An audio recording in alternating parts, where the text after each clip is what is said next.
네, 반갑습니다. 도도튜브의 위드파파입니다. 즐거운 주말 시작하셨나요? 사회적 거리두기 격상으로 아마도 이번 주 주말은 집에들 많이 계실 것 같은데요. 집에서라도 활기차고 행복한 주말 나시기 바랍니다. 오늘 전해드릴 소식은 오랜만에 가져온 투싼 풀체인지 소식인데요. 카니발 풀체인지 출시로 도도튜브 역시 촬영 다니고 소식 정리하느라 투싼에게는 많이 소홀했네요. 그래서 지금까지 나온 정보들을 우선 총정리해서 오늘은 전해드리도록 하겠습니다. 사실 투싼 풀체인지가 8월 중순 정도나 말쯤에 출시 예정이었었죠. 하지만 이상하게도 투싼 풀체인지의 소식이 들리지 않았습니다. 아마도 이전 도도튜브 영상에서 8월에 카니발과 투싼이 맞붙지는 않을 것 같다. 현대기아가 볼륨 모델인 두 차종을 같은 달에 출시하여 굳이 관심을 둘로 나누는 전략을 피할 것 같다라고 예상을 했었는데요. 이게 맞아떨어진 걸까요? 물론 다른 이유도 많겠지만 이것도 한몫하지 않았을까 싶네요. 지금 생각해보면 사전 계약만 35,000대를 넘긴 4세대 카니발과 투싼 풀체인지가 안 붙은 게 다행이라는 생각까지 드는데요. 이런 투싼 풀체인지의 출시 일정이 거의 윤곽이 드러난 것 같습니다.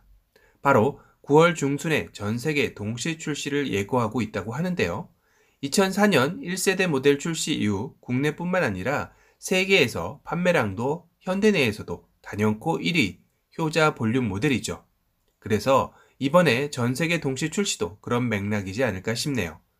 2015년 3세대 모델 이후 거의 5년 만에 4세대 모델로 풀체인지 되는 것인데요. 지금 들리는 말로는 이번 4세대 투싼인 NX4는 말 그대로 파격적일 것이라고 합니다. 상상 그 이상이다라는 말이 많이 나오고 있는데요. 왜 이런 이야기가 나오는 걸까요? 우선 투싼의 전시에 바로 비전 T에서 영감을 얻어 나오는 것은 이미 삼척동자도 알고 있는 사실이죠. 특히 요새는 컨셉트카가 실제 양산차와 거의 유사하게 나오는 것이 이제는 너무나도 자연스러워졌습니다. 가장 최근에 출시된 기아의 소넨 역시 컨셉트카와 실제 양산차의 차이를 모를 정도로 유사하게 나왔죠. 이를 바탕으로 투싼 풀체인지 역시 비전 T에서 보여줬던 디자인 DNA를 계승하기만 한다면 말 그대로 기존의 투싼을 잊을 만한 파격적인 디자인이 나올 것입니다. 최근 예상도 맛집 아차님의 NX4 예상도도 함께 나왔는데요. 예상도 적중률이 높으신 만큼 미리 보는 투싼 풀체인지라 해도 무방할 것 같습니다. 우선 주간주행 등의 형상이 상당히 독특하죠. 이 주간주행 등 역시 전면의 그릴과 하나로 이어진 모습으로 투싼의 앞글자인 T자 모양의 날개를 상징화했다는 디자인으로 완성했는데요. 그리고 더 뉴 그랜저에서 이미 먼저 맛보기로 보여준 히든 시그니처 램프 역시 아래 위로 날개 모양을 하고 있어 이 역시 주간주행 등과 같은 디자인으로 만들어졌습니다. 더 뉴 그랜저 때보다 얼마나 더 완성도 있게 디자인되었는지도 궁금해지는 시점인데요. 그리고 헤드램프 역시 과격한 외곽 디자인에 쌓여 있습니다. 특히 이번 투싼 풀체인지의 헤드라이트는 바이펑션이 적용되었다고 하는데요. 상향등과 하향등이 따로 존재하지 않고 하나의 램프에서 상향등과 하향등을 번갈아가며 점등될 수 있는 기능이라고 하네요. 라이트의 종류는 일반적인 엔트리 트림부터 최상위 트림 순으로 벌브 타입, LED 헤드램프, LED 프로젝션 헤드램프가 적용되었다고 합니다. 한 가지 아쉬운 거는 이 예상도에서도 보이지만 방향지시등 자체가 앞뒤로 모두 범퍼 쪽 아래로 내려와 있다는 것 같은데요. 이미 카니발 풀체인지에서 아래쪽으로 향해 있는 것에 대해 벌써부터 출고 변경 가능하냐, 방향지시등을 바꾸면 불법이냐 등 방향지시등에 대한 뜨거운 논란들이 일고 있습니다. 카니발 풀체인지의 리어 방향지시등을 직접 본 도도튜브 입장에서는 뒤따라오는 차량의 전고가 높아도 아주 안 보일 정도는 아니지만 디자인상 아래에 점등되는 모습은 오게티 같다라는 생각이 들었는데요. 투싼 풀체인지 역시 이 수순을 밟는 것 같아서 아쉽다는 생각이 듭니다. 측면 디자인은 다시 봐도 참 차 만들어내기 쉽지 않겠다라는 생각이 들 정도로 캐릭터 라인이 복잡하고 과격한데요. 현대기아의 금연기술이 그만큼 발전한 것도 있겠지만 이제 측면의 캐릭터 라인도 단순하게 디자인해서는 눈에 차지도 않을 것 같다라는 생각도 들었습니다. 앞으로 나오는 현대기아차의 신차들은 이런 측면의 캐릭터 라인이 많이 나올 것 같다라는 생각도 하면서 휠하우스 역시 남다르게 생각이 들었는데요.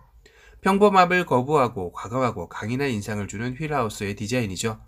휠은 17인치부터 18인치, 19인치 총 3가지 종류이고요. 하이브리드 전용 17인치 휠도 별도로 있다고 하는 것 같습니다. 그리고 아차님이 투싼 풀체인지의 루프에 다른 컬러를 입혀 투톤 느낌도 연출해 주셨는데요. 나름 상당히 이쁘다는 생각은 듭니다. 다만 투톤이 들어가니 차량이 조금 작아 보이는 것은 느낌 탓일까요? 또 르노 삼성의 QM3가 갑자기 왜 생각이 나죠? 하지만 일각에서는 한국판 우루스라고 할 정도로 람보르기니 우루스와 닮았다는 얘기도 많이 나오고 있는데요. 그만큼 이번 4세대 투싼 풀체인지의 디자인은 파격적일 것이다 라고 예상하는 분들이 많은 것 같습니다. 이런 투싼의 엔진 라인업도 6월 23일자 환경부 인증을 모두 통과했죠. 1.6 가솔린 터보 DCT 7단 미션 4륜이 선택 가능하며 가장 궁금해하신 하이브리드 역시 6단 자동으로 인증을 마쳤지만 아무래도 연비 문제일 듯 싶은데요. 4륜은 제외됐다고 하네요. 나머지 하나 2.0 디젤이 8단 자동으로 4륜 선택이 가능하게 인증을 마쳤다고 합니다. 한 가지 비보는 조향장치에서는 최종 CMDPS가 결정되었다고 하네요. RMDPS가 적용되지 않아 너무 아쉽기도 하지만 차급이 있고 이번 동일하게 CMDPS가 적용된 카니발 풀체인지를 몰아보니 더 큰 덩치에도 상당히 부드럽고 가벼운 조향감을 느낄 수 있어서 투싼 풀체인지에서도 큰 걱정할 필요가 없겠다라는 생각이 들었습니다. 그리고 CMDPS의 고질적인 문제인 모터가 차량 내부와 가깝다 보니 진동과 소음이 실내 유입이 많이 되는 부분이 있었지만 카니발에서 느끼기에는 전혀 그런 문제는 느껴지지 않았기에 이 역시 큰 문제가 되지 않을 것 같다는 생각도 하였고요. 제원은 전장은 4630mm, 전폭 1865mm, 전고 1665mm로 3세대 대비 대폭 사이즈를 늘렸으나 역시 산타페 하극상은 없었습니다.